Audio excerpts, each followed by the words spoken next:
I'm going to use my cafeteria voice if that's all right. No, we're good. So I'm entering my 17th year in education. I've been in PUSD for the past, this is my second year in Pasadena High School. Prior to that, I was in Houston, Texas, worked in 3 different school districts. I started out teaching 5th and 6th grade bilingual education. I taught math, English, science, social studies. I served a year as an instructional specialist with middle schools and high schools. I spent the bulk of the years as an administrator at the middle school level. So 6th through 8th, so I was an assistant principal for 3 years, principal for 4 years at a middle school. And then the last 2 years before I moved here, I was a principal of early college high school. So I've been fortunate that I've gotten to see from 5th grade all the way up to graduation, and it served me well at Pasadena High School. I love being a Bulldog, I love being here, and just want to thank y'all for taking time to meet with us. So my name is Lawton Gray, and I'm a principal at John Muir High School. Yes, thank you. I saw the clap. Yes, thank you. I'm a product of the Pasadena Unified School District. I went to Benjamin Franklin Elementary School. I went to Elliott, and then I'm also a graduate of John Muir High School. I went out to Atlanta, Georgia, received my degree in mathematics at Morehouse College, and then I came back and I taught at Pasadena High School for 7 years, and thoroughly enjoyed being a Bulldog while I was there. Infiltrate. I infiltrated the Bulldog camp. Then I went to Temple City. I was dean at Temple City High School. I was also, I left Temple City and went to Chaffee Joint Union High School District, where I was assistant principal at Colony High School. And then I was lured back to Temple City as an assistant principal. And then I became principal at Oak Avenue Middle School. I was there for a number of years. So kind of been seeing a little bit of the middle school and the high school, so I know how it works, and the transition is a difficult time, but really excited to be at John Muir High School. There's a lot of wonderful things going on, and looking forward to you coming to visit John Muir. Good evening. My name is David Ibarra. I'm the principal of Blair High School. And kind of to piggyback off what Lawton said, I'm a PUSD lifer. Doing the math as I was sitting here, I realized I think I've been with PUSD for about 30 years because I was a student too. And then my teaching career, I've only taught in PUSD, so I was a teacher at Elliott Middle School for about 9 years, and then I became the district literacy coach for 3 years after that. And then I became assistant principal at PHS for a few years, and now I'm starting my 2nd year as the principal at Blair. I went to Willard, Wilson, and then I graduated from PHS, so I'm also a Bulldog. So I really believe in the public school system and really believe in what PUSD is doing. And I think there's a little bit of everything for everyone at all of our high schools, and I think I'm really proud of the direction that we're going and all the effort that we've put into providing that ultimate high school experience. If it's sports, academics, it's just a well-rounded experience, so we're very excited about what we're doing, and especially at Blair with our IB program, but we'll talk about that a little bit later. Well, we saved the best for last. I am Mark Anderson. I'm the principal of Marshall. This is my 7th year here being principal, the OG, I guess, of the table here. Everyone thinks I'm from far away. I'm actually from Covina, so the exotic places of Covina. And I taught in Covina, Zusa, La Puente, administrator prior to coming here to Pasadena, where now I've been for a long time. Okay. The next thing I asked them to prepare was just to say a little bit about your school in particular and what makes it, sets it apart a little bit, and also just sort of what you would recommend that parents be thinking about and looking for when they come to tour. Mark, you want to come back the other way this time? Sure. No, Marshall, I mean, more or less is the greatest school in the world, so you get everything you want there. If you're coming just for high school, she said it earlier, we are a 6-12 school, and the demand to get in is so high that most families start in the middle school and stay all the way through, and very few leave between 8th and 9th grade. But there usually is about 50 spots that open up every year. We determine that a little bit later in the year, but there's about 50 spots that we bring in for freshmen. Our values are essentially based off of embracing diversity. One of the primary things is we pride ourselves that we have students and families from all walks of life, and we push them all for academic excellence in their athletics, excellence in the arts as well. And The kids are fantastic. I mean, they're probably the best people to talk to for any of the schools to talk about what happens there. But if you're looking for a high rigorous academic environment with a really diverse background, Marshall, because we have a great and well-deserved reputation, a lot of people tend to think it is a very wealthy campus, but about 70% of our students are on free and reduced lunch, and we work very hard to make sure that they all are successful and have lots of choices upon graduation. So at Blair, I also think it's the greatest school, not only in the district, but in the world as well. So we're an international baccalaureate program, and the international, or the IB program, was created based off French dignitaries that wanted to be able to control or have some consistency with the quality of education as they moved around. And so we really take that to heart. So we really try to instill global mindedness. There's a few elements of the learner profile that are consistent with Blair that we try to incorporate in our lessons at every grade level. We are also a 612 school. I think what sets us apart is that we're a smaller school, so it's more of a family atmosphere. We really build community, working together. Our students and our families just do such a good job of selling the program. I know Mark mentioned, talk to our kids, talk to our parents, talk to our kids, and you'll really get a sense of who we are, that Viking pride that comes out in really working together. We have a dual language immersion program. So we have the Spanish dual language immersion program, students that started in kindergarten, and now at the secondary level, we offer 2 courses. We're a 6-period day, so 4 of their classes are in English, 2 of them are in Spanish.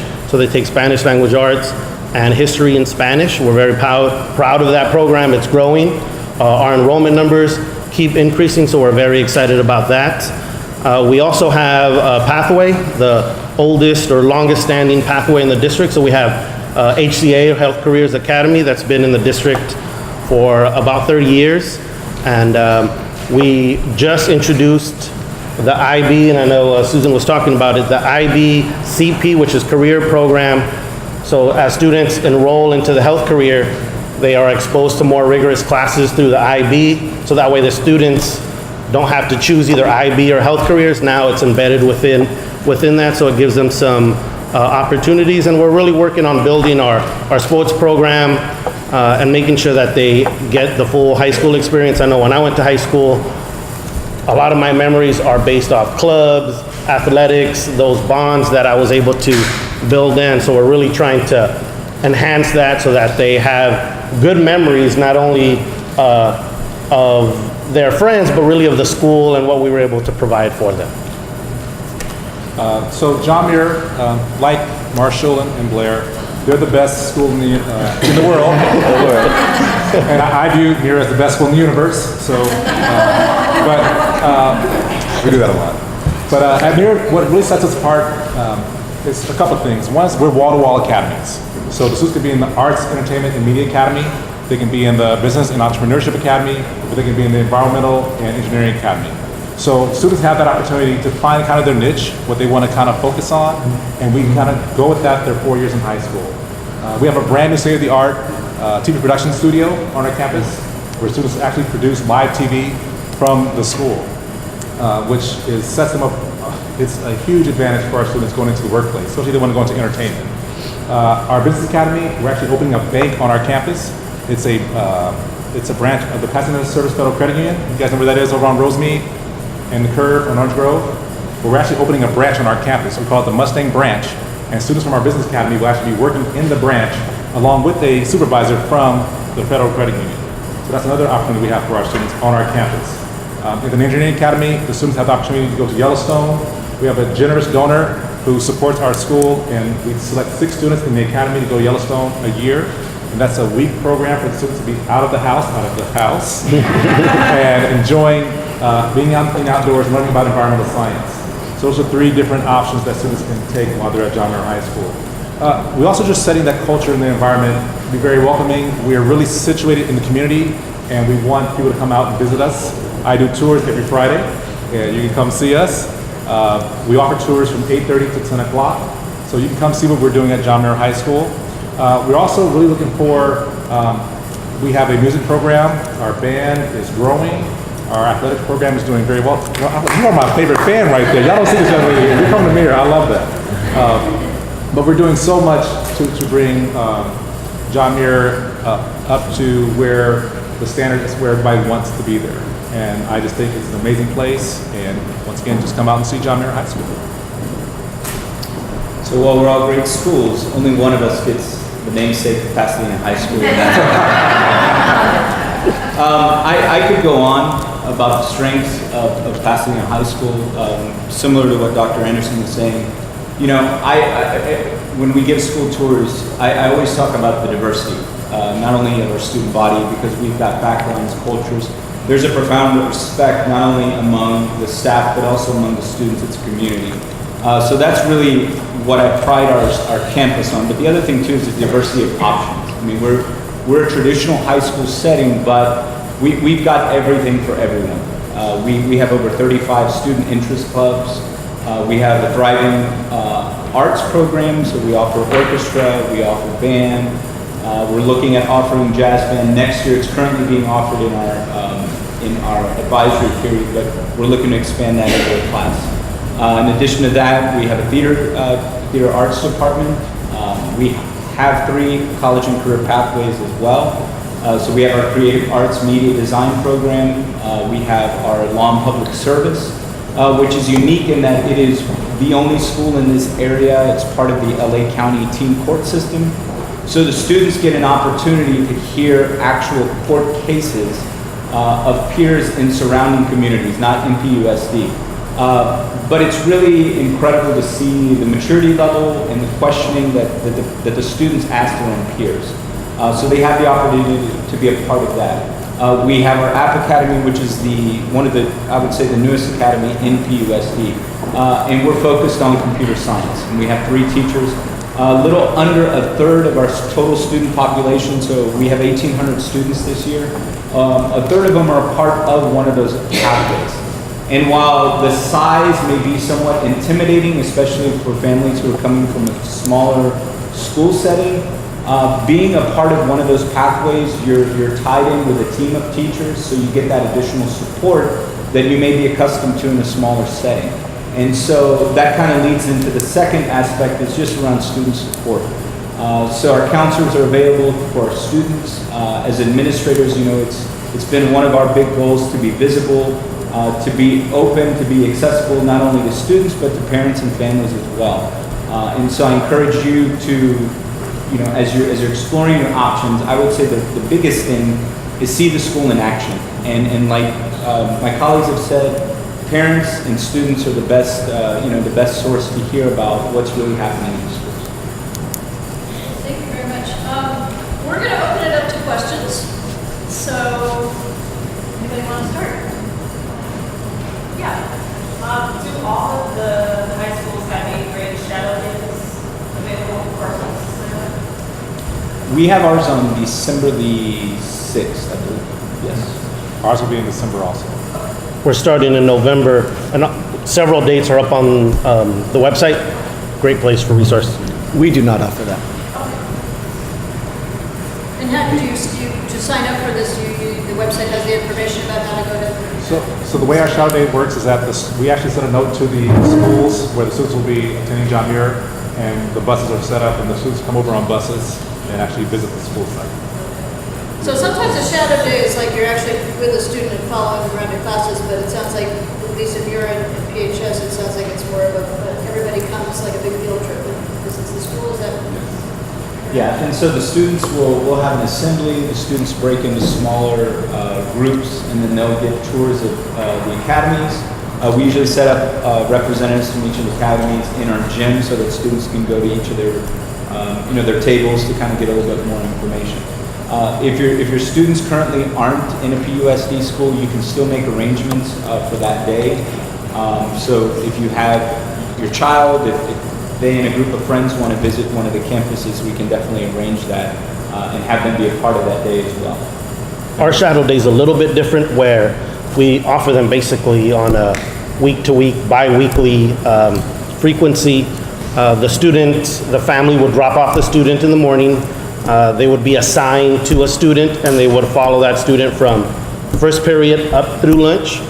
And so we do a lot of training with our students that are leading the shadow day on kind of how to promote the school and kind of things to look for, but they just literally, it's a shadow day. They follow those kids. Because we do it so frequently, we can't take big numbers, so that way our classes don't get too full, but we do it on a consistent basis. I have a question about habits, and I'm still a little confused on how they work. There's 6 days in the day, or then you have your electives, and I don't know how it is. So at John Muir, so her question is, how does the academies work? Like, what's the structure? So you have your core classes. You have your English, science, history, and math. Every student has that. Your academies for John Muir High School are set up like an elective course in a sense, but John Muir has 8 periods. So we have a block schedule. So students go to their odd days, 1 day of the week. They go to even classes a different day. So they have 4 classes per day. But you can have English, math, history, science, PE, and then you'll have 2 of your academy courses and then your language course. That's how John Muir has their academy set up. So, well, just to answer your question, at PHS, so we have 6 class periods. And so your elective is your pathway class that you would take. And so your freshman and sophomore years, your schedules are pretty set in terms of your core class requirements and then your elective. But as you progress, like into your junior and senior year, you'll have an opportunity to take more electives and to kind of branch out. So, Let's see, Angie is over here. I want to piggyback on my daughter's, because I know she wants to take music, that Spanish is requirement, or a language, requirement, so there's no way to have Spanish and dance, I guess. Yes, you can. It did- Out here, you can't. Well, it Yes, you can. It depends where you go. So, like, for example, our advanced band at Marshall, because of that very issue, is done in the morning before school starts, so it doesn't impact the kids. Same thing with our advanced orchestra. Other kids will take PE during the summer, and so that's one thing to get out of the way. It's an easy thing to do PE, and then it frees up a space. Don't forget, I see our beloved school board members who we value and cherish and are grateful for their presence here, but they voted in a health requirement now, so don't forget that one, that your child has to find a room to take to. So, It's separate from PE. That is yes. separate from PE. So I'll just say, for the PHS school tours, one of our counselors is always with one of us, typically myself or an administrator. And they are the ones to really kind of sit with and ask those questions as you're starting to plan, because they can help you kind of develop just kind of a path for ensuring that she takes as many classes as she can that she wants. We're also hoping to go to, at least at Blair, I know it'll impact other schools, a 7-period day to allow for that flexibility to make it just easier to run the master schedule. You had a question in there. I think it's probably just Muir and PHS that has this with the college courses that are available. How does that, or do you also, sorry, how does that work as far as, you said, do they take them after school or in the evening, or how does that work? Sure, well, I'm probably the one that knows the most about it. So the question was about the college courses that people Yes, so when can you take college courses? So Pasadena Unified School District has a partnership with PCC to offer college courses. So last year, all of the high schools offered during the school day what's called a dual enrollment course, meaning you're sitting in that particular class, say math class, and you're getting credit for high school graduation, and you're getting credit that goes on a PCC transcript that counts towards your associate's degree. It was a great partnership. What I think they call it the Senate at PCC, they said, well, wait a second, they're taking students and work from us, so the Senate at PCC has put a stop to it right now, but we are currently working through the political back channels to bring PCC back in to do that, but we have to work with their Senate and their work processes. Now you have another thing called concurrent enrollment. That is where a student goes either to PCC after school and takes classes, Muir also is a satellite campus for PCC, so someone could take classes at Muir, but it's after school, taught by PCC people, and then that's in addition to your daily schedule. So it's not, you're not getting both, I mean, you get credit for high school, but it's done afterwards. No, you don't pay, and one of the great things about PCC, I forget what the name of it, the Promise Program or something, but your whole first year of PCC coming from being a Pasadena resident is free, which is a great deal because it's a good step towards getting to a four-year at a much more economical cost. There's also AP courses which offer college credit, IB courses that offer college credit as well. If your child has, they do swimming at most schools, they're in a team, could they forego PE at the high school level? You have to take The one, question, just to repeat for everybody, the question was, if your child is doing a sport outside of like a swim team or something outside of school, can they forego the PE requirement? Yeah. So the short answer is no. Your child has to, if they are playing a sport for your school, so let's say they're on the school swim team, then they can get PE credit, but you must take PE for at least one semester your freshman year. So you could take it one semester, then use your athletics for another one. But if you are swimming at the Rose Bowl but not at your school, that's lovely, but you don't get credit for it. Any different variations on that theme? or No, is that that's across the board. How it is. So are there a maximum number of units or credits at PCC? Like if they take so many classes with them that they can't continue on in four-year college? Like I heard there was something about a maximum number of units that they can receive at PCC. That eliminates them from applying to four-year college. You heard that? She asked if there's a maximum number of credits you can get at PCC. I have never heard of that. But I would suggest talking to PCC about that one. So we would not be the experts there.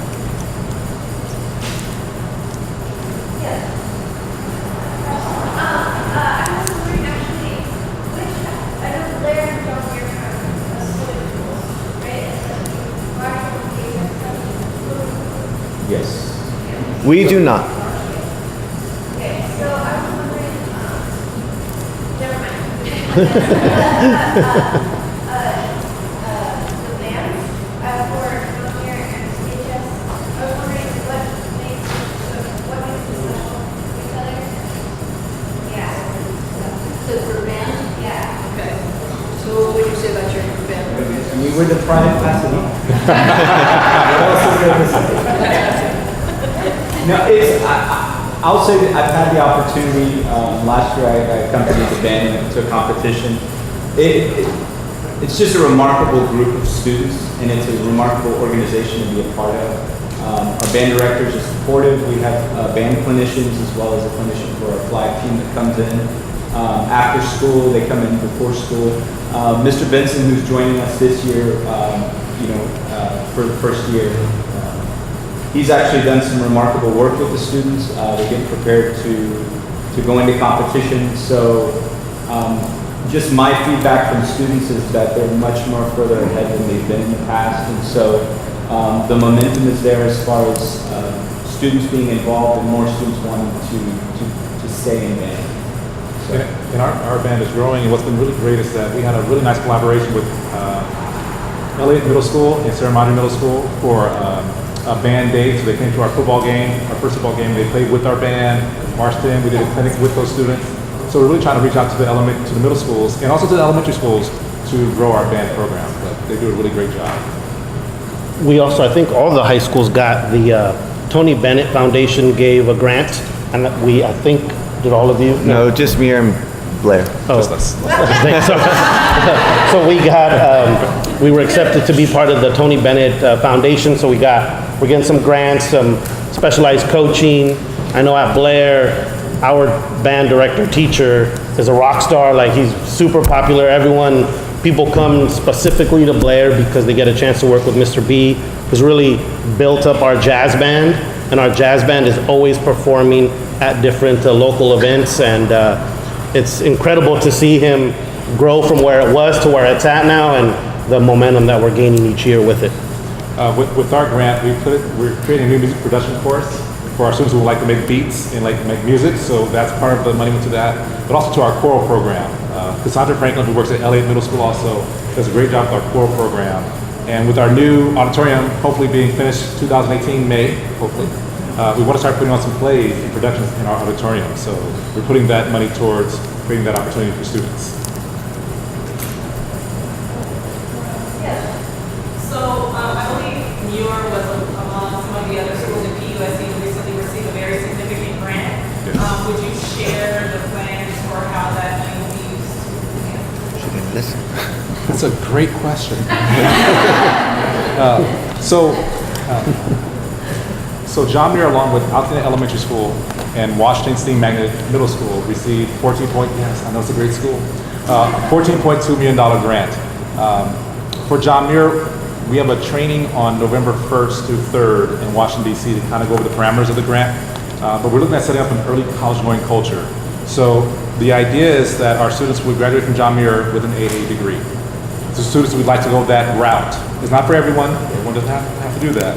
But we would like students to have that opportunity. So when they graduate from John Muir, they leave with an AA degree, at least 56 to 60 units of college units. The way that works is, what Dr. Anderson was saying, the dual enrollment and concurrent enrollment. We want to make sure that we're offering dual enrollment courses at John Muir, so therefore students take classes that they're getting high school credit and college credit for during the school day. We also have PCC Northwest on our campus, so therefore when students end their day, they can take classes in the D building, which is available for students because PCC already uses that building. So that's another way for students to earn credits while they're in high school for college. So that's part of the idea with that grant, is finding ways to get our early college going culture up. Oh, that was a clap. Sorry, I got excited.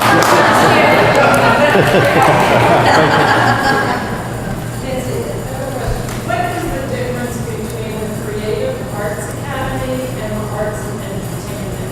And media. Who has creative art? I do. So Marshall has the Academy for Creative Industries. Marshall has the largest and the best music and performing arts program in the district.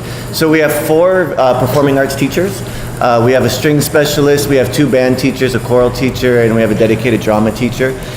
The Academy for Creative Industries Marshall was the only school without an academy, and they said, hey, Marshall needs to have an academy. We already had such a thriving program, about 80% of our kids are involved. So the academy dovetails already what we do well, and what the kids are working on is specifically for performance, and then the visual pieces, we also are working on getting studios where they, as seniors, create their visual pieces either digitally or by hand, and those are posted and those are shared.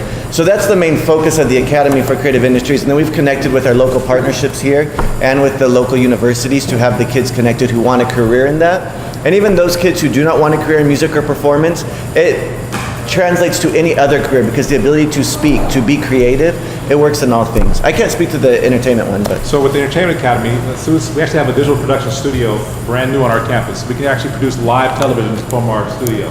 So students can basically, they can do films, they can produce their own films, they can shoot films on campus. We can have students actually do, they can go to the football games and be the sportscasters. They can actually do network news productions, broadcasting, thank you, from the school. We can do so many different things in that area. So it's mainly more about the behind the scenes and camera situations. We also do digital graphics also at the school. I think Marshall's more performance based. We like being on the front of the stage. So, and I'll just say our CAMED, so we have 2 components. We have a visual art and design academy, and then we also have our creative arts, or our graphic art component as well. So students work with, so we have partnerships as well with outside companies, but in addition to that, so we have an imprint, which is an in-house print shop. So students do t-shirt screening, we do poster making, we do everything, and it's run out of the academy. And so we do different jobs for schools in PUSD, but also organizations outside in our community. And so it gives students an opportunity to learn how to work that piece of it. But in addition to that, we also, our artworks are always on display. We have, our seniors always will do a mural, and then they have it on campus. So you'll see a lot of our murals from years past with our CAMED students. And so in the Graphic Arts Academy, the students also have the ability to get certified or certifications in different Adobe programs. So those opportunities are available through the CAMED program at PHS.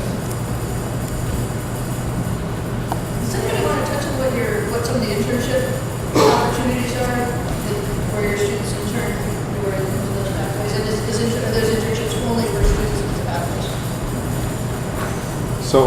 So for John Muir, and I think it actually goes for all our schools. We all kind of share Amy Cole from the Pasadena Chamber, who helps set up our internships. So at John Muir, students can intern at a law office, they can intern at Broman's. It's really set up for giving the students soft skills to know how to go into a business, how to do customer service, how to work with the public.